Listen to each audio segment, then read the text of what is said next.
কোনটা রেখে কোনটা বলবো, কত গুরুত্বপূর্ণ কথা যে প্রয়োজন, কত গুরুত্বপূর্ণ কথা যে প্রয়োজন।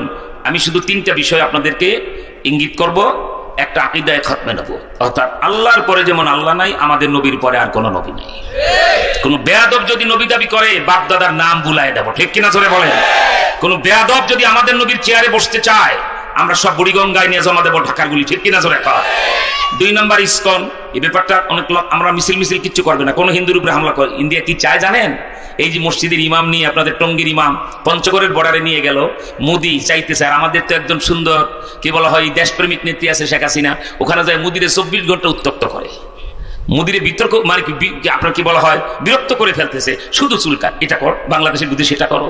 আপনি যে কোন জাতের আর কোন ধর্মের আমি বুঝলাম না। আরে ডাকাত চোর হইলেও তো দেশের মাটির মায়া থাকে, ঠিক কিনা? আমি ইন্ডিয়া যাইতে না যাইতে নোয়াখালী কুমিল্লা পানি দিয়ে ভাসায় দিলেন। জীবনে 200 বছরে কখনো ওই এলাকায় বন্যা হইতো না, ঠিক কিনা? আসামের ওই কি বলে গজলডাঙ্গার ওই বাঘ কেটে দিয়ে চাইছিলেন 3 লাখ লোক মারবেন, গোটা জাতি তাদের পাশে দাঁড়াইছে, মাত্র 27 জন মরেছে, আর মরতে পারে নাই, ঠিক কিনা? এবং আলেম ওলামারা এখন আজকে যারা মন্ত্রী হই হই ভাব, বাংলাদেশের দুর্ভাগ্য, একদল 16 বছর তাহাজ্জুদ পড়ে বিদায় নিয়ে চলে গেছে। কেন? প্রায় তো বলতো আমাকে নেতৃত্বে তাহাজ্জুদ পড়ে স্বামী মুসলমান বলতো, আমি প্রত্যেক রাত্রে 100 রাকাত তাহাজ্জুদ পড়ি। বলদ কি গাছে ধরে? তাহাজ্জুদ হইল মাত্র 8 রাকাত, বলদে বলে পরে 100 রাকাত। তো তাহাজ্জুদ পড়ে এমন তাহাজ্জুদই পড়ছে যার বরকতে পালিয়ে চলে গেছে, আন্ডা বাচ্চা সব পালাইছে, ঠিক কিনা? আরেক দল বুঝলাম না, একটা ভালো মানুষের দল, লোকটা ভালো ছিলেন, বিসমিল্লাহ সংবিধানে লিখছেন, আলেম ওলামার পরামর্শ নিয়ে চলতে, 16 বছর না খাইতে খাইতে মানে এমন লম্বা রোজাই রাখছেন, ইফতার করতে পাগল হয়ে গেছে। নির্বাচন নির্বাচন নির্বাচন, ওয়েট, অপেক্ষা করেন। লম্বা জেল খাটা। আপনারা জেলখানায় গেলে জামায়া ধরে থাকতেন, আলেম ওলামাদের জেলখানায় এক কম্বলে খোলা জায়গায় শীতের দিন বরফের মতো জমে যেত, একটা মানুষকে যেতে দিত না, লাল কাপড়টা বেঁধে রাখতো তাদের সেল।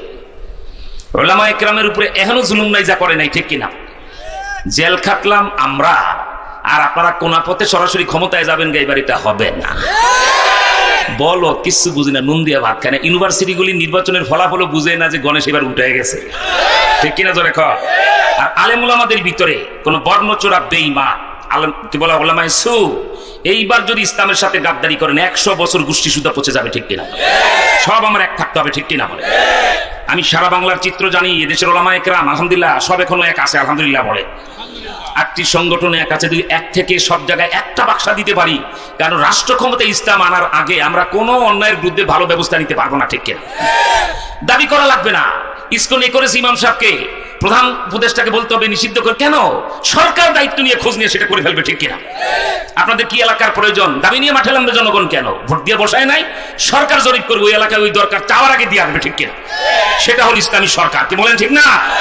কেউ দাবি করতে পারেন, কোন ব্রিজ কালভার্ট রাস্তাঘাট কিচ্ছু দাবি করতে হবে না। যেখানে যা প্রয়োজন, রাতে দেখবেন প্রয়োজন হয়েছে, সকালে দেখবেন সেটা মিটে গেছে, ইনশাআল্লাহ বলেন। আমি আল্লাহর কসম করে বলি, আল্লাহকে হাজের নাদের জেনে বলি, যদি আল্লামা মামুল হক সাহেব, ডক্টর শফিকুর রহমান সাহেব, ধরেন চরমনের পীর সাহেবকে আমরা রাষ্ট্রপতি বানাই দিলাম, ইসলাম রাষ্ট্র ক্ষমতায় গেলে, ডক্টর শফিকুর রহমান মামুল হক সাহেবের হাতে আমরা প্রধানমন্ত্রীর কার্যালয় ছেড়ে দিলাম। তারপরে কি বলে চরমনের শাহেখ সৈয়দ মোহাম্মদ ফয়জুল করিম শাহেকের চরমন, তার হাতে স্বরাষ্ট্র মন্ত্রণালয় ছেড়ে দিলাম।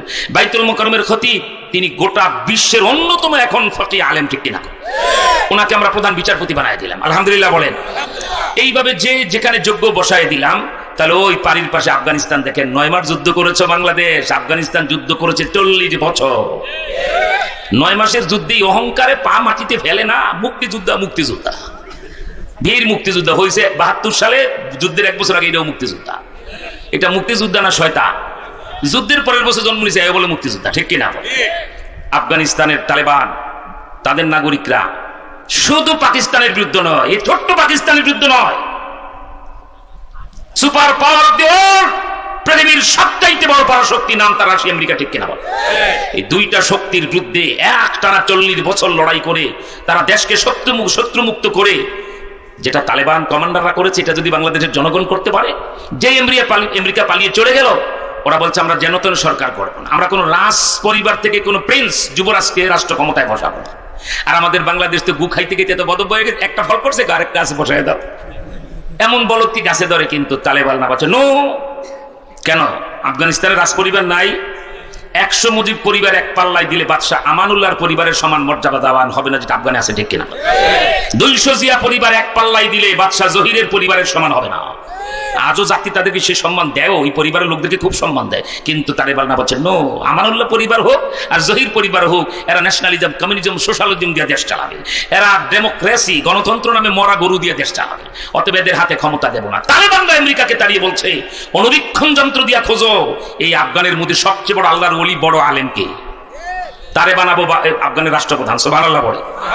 কমান্ডাররা বসে রাতের তাহাজ্জুদের পরে আল্লাহর কাছে কাঙ্গালের মতো ভিক্ষা চাইছে। তালেবান কমান্ডাররা, আল্লাহ শত্রু মুক্ত করেছে, আফগান এখন মুক্ত, এখন কাবুল আমাদের দখলে, গোটা দেশ আমাদের দখলে, কিন্তু আল্লাহ রাষ্ট্রপ্রধান কারে বানাবো? তোমার নবী মুহাম্মদ সাল্লাল্লাহু আলাইহি ওয়াসাল্লামের শিষ্য ওমর তো নবীজির কোলে ঘুমায় মদিনায়, ওনারে তো ডাকলেও আসবে না, ওমর তো আনতে পারবো না, ওমরের ছায়া নেতা একটা আমাদের আফগানিস্তানে দাও। এই দোয়া 3 দিন করার পর কবুল হয়ে গেছে। তারা খুঁজে পেল আফগানিস্তানের আমিরুল মুমিনিনের পদে বসাবার জন্য, হেড অফ দ্য স্টেট, প্রধান নির্বাহী বানাবার জন্য মোল্লা হেবাতুল্লাহ আখুন্দজাদা, এমন আল্লাহর ওলি সেজদা দেয় আফগানের রাষ্ট্রপ্রধানের কি বলা হয় বাসভবনে, খবর হয় আল্লাহ পাকের আরশ। আল্লাহু আকবার বলবেন না? আমাদের এমন রাষ্ট্রপ্রধান ছিল না, 1000 মাইল দূরে, টেলিফোন নাই, টেলিভিশন নাই, তার ব্যবস্থা নাই, বেতার কিচ্ছু নাই, অথচ 1000 মাইল দূরে যুদ্ধ করে মুসলিম সৈন্যরা 1000 মাইল দূর থেকে কানে রাষ্ট্রনায়কের নির্দেশ শুনতে পায়। কি এমন খলিফা ছিল না আমাদের? নাম তার ওমর আবনুল খাত্তাব, ঠিক কিনা বলেন? কি রুহানি ক্ষমতা ছিল! 1000 মাইল দূরে ইরান সীমান্তে যুদ্ধ করছে হযরতে সারিয়ার নেতৃত্বে মুসলিম সৈন্যরা। জুমার নামাজে খুতবায় দাঁড়িয়েছেন বিশ্বের আধা জাহানের খলিফা হযরত ওমর। খতিব যেটা দায়িত্ব, জুমার দিন মুসল্লিদেরকে আহ্বান করেন, ভাই তোমরা সবাই নামাজ পড়ো, সল্লু ওয়াকুমু ওয়াজকুরু লিল্লাহিল ওয়াহিদিল গফফার, এক আল্লাহর জিকির করো, এক আল্লাহর সাহায্য চাও। এরপরে খতিবের কাজই তো হলো ইয়া আইয়ুহাল হাজিরুন, এইভাবে বলে হে উপস্থিত ভাইরা আপনারা এটা করেন, এই বলতেছে, মানে খুতবায় যা নসিহত করে হযরত ওমর বলতে হঠাৎ, কারণ আমার সামনে এখন আপনারা যারা বসা একজন আরবি বুঝবেন না, আমাদের মাদার ল্যাঙ্গুয়েজ মাতৃভাষা আরবি না, কিন্তু হযরত ওমরের খুতবা যারা শুনতেছেন, শিশু থেকে বৃদ্ধ সবাই খুতবা বুঝতেছেন, ঠিক কিনা জোরে? নামাজ পড়েন, রোজা রাখেন, হ্যাঁ আপনারা মুত্তাকি হবেন, মুত্তাকির নিকটে আলামত এভাবে চলবেন, ইত্যাদি ইত্যাদি বলতেছেন। হঠাৎ ওনার বক্তব্যের সাথে খুতবার সাথে কোনো মিল নাই, হযরত ওমরের চেহারা লাল হয়ে গেল। তিনি খুতবা বলতেছেন, হাত্তা ইহমাররা ওয়াজহু, চেহারা আগুনের ভিতরে লোহা ঢুকাই দিলে যেমন লাল হয় এরকম লাল হয়ে গেল। মদিনার মুসল্লিরা চমকে উঠল। খলিফাতুল মুসলিমিন খুতবার মাঝে হঠাৎ করে কেমন যেন চেহারা বিবর্ণ অন্যরকম হয়ে গেল, আর কি যেন তিনি দেখতেছেন। এরই মধ্যে হযরত ওমর রাদিয়াল্লাহু খুতবার ভিতরে বলতেছেন, ইয়া সারিয়াল জাবাল, এই সারিয়া পাহাড়ের দিকে দেখো। আল্লাহু আকবার। তো মদিনার যে সকল প্রবীণ হযরত আবু মুসা আশারীর মতো বুজুর্গ প্রবীণ সাহাবী, তারা এইটা খলিফা কি বললেন? সারিয়ারে না কতদিন আগে একটা বিশেষ কাফেলা দিয়ে ইরান সীমান্তে যুদ্ধ করতে পাঠিয়েছেন, এখানে মদিনা থেকে প্রায় 1500 কিলোমিটারের বেশি, 1000 মাইলের বেশি। জুমার খুতবায় বলছে সারিয়া পাহাড়ের দিকে দেখো, এটা কি বললেন? কিন্তু জুমার নামাজের পরে হযরত ওমরকে কে জিজ্ঞেস করে, হুজুর খুতবা তো দিলেন, নামাজও পড়াইলেন, জুমার নামাজ পড়লেন, কিন্তু মাঝখানে সারিয়ার এটা কি কইলেন? এই কথাটা জিজ্ঞেস করার মুরদ তখনও লক্ষ লক্ষ সাহাবায়ে কেরাম বেঁচে আছে। ওমর এমন এক শাসকের নাম, যেই রাস্তা দিয়ে হাঁটতেন শয়তান 7 দিন সে রাস্তায় হাঁটতো না। সুবহানাল্লাহ বলেন। পৃথিবীকে সোজা করার জন্য একটা ওমরই যথেষ্ট, আর কিচ্ছু লাগে না, ঠিক কিনা জোরে? আমার ভাইরা কেউ সাহস করে না। পরে মুরব্বী সাহাবীরা আসরের নামাজের সময় মসজিদে ভাই কে জিজ্ঞেস করবার যে আমিরুল মুমিনিন এটা কি বললেন খুতবার মাঝে? সারিয়ায় না অনেক দূরে যুদ্ধ করে, আর আপনি কি হুকুম দিলেন তাকে?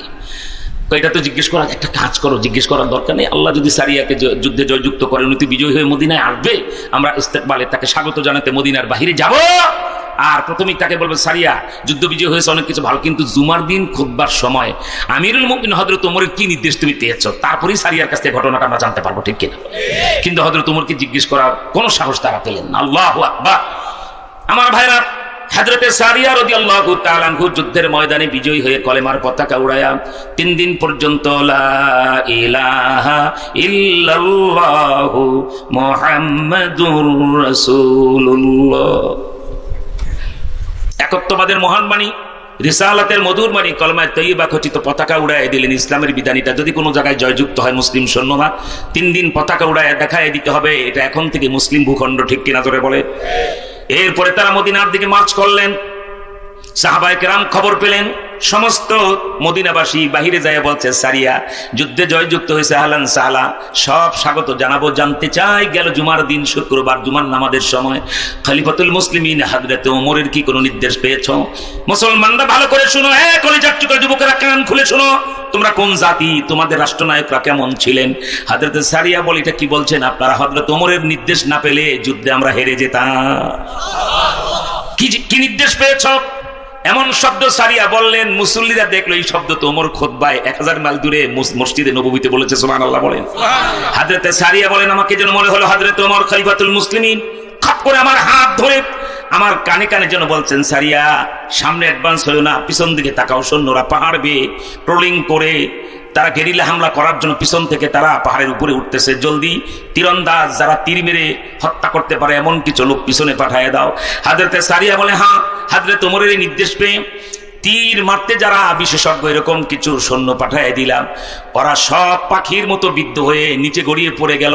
আমরা অল্প সময়ের ভিতরে লড়াই করে যুদ্ধের ময়দানে কলেমার পতাকা উড়াইয়া দিলাম। এটা ইসলামী রাষ্ট্রের যিনি রাষ্ট্রনায়ক হবেন, আল্লাহ তাকে এই জিনিস, দুইটা জিনিস রাষ্ট্রনায়ককে আল্লাহ দান করেন যদি আল্লাহ বলা হয়। হাসিনা খালেদা মার্কা, এরশাদ সাত্তার মার্কা রাষ্ট্রনায়ক না।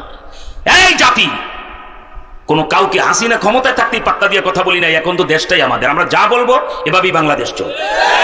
এই টঙ্গীর যদি কোনো জমিদারের ছেলে হও, বাবা মন্ত্রী ছিল, তার কোনো পার্সোনাল চাঁদাবাজির কথা আমার কাছে নাম ঠিকানা দাও। একটা স্পেশাল ক্ষমতা এখন আমার হাতে আছে। আমি যদি স্বরাষ্ট্র মন্ত্রণালয়ের নাম ঠিকানা সব বলে দেই, সকালে বলবো সূর্য ডুবার আগে ওই মন্ত্রী বাহাদুরের ছেলে গ্রেফতার হয়ে যাবে। আল্লাহ এতটুকুন দায়িত্ব তো আমাদের হাতে আছে, আলহামদুলিল্লাহ বলে। Akash TV online, the centre of healthy culture, সুস্থ সংস্কৃতির প্রাণ কেন্দ্র। Akash TV online, the centre of healthy culture, সুস্থ সংস্কৃতির প্রাণ কেন্দ্র।